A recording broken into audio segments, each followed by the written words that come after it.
AUTRONICA system. So all basic function, I will teach you how to do it. So you can menu.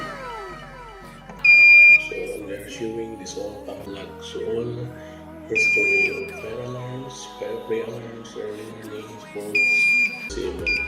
Okay. If you want to print, you can press your rating here.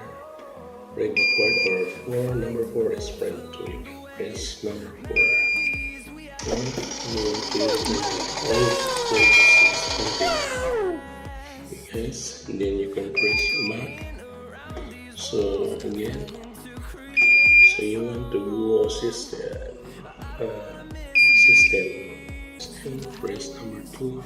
So this is the version of the system model 75. 12 version 4.11 downloaded 12 this.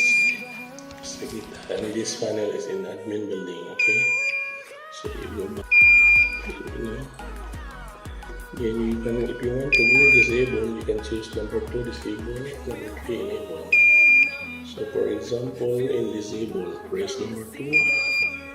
Then if you want to disable, you can show it.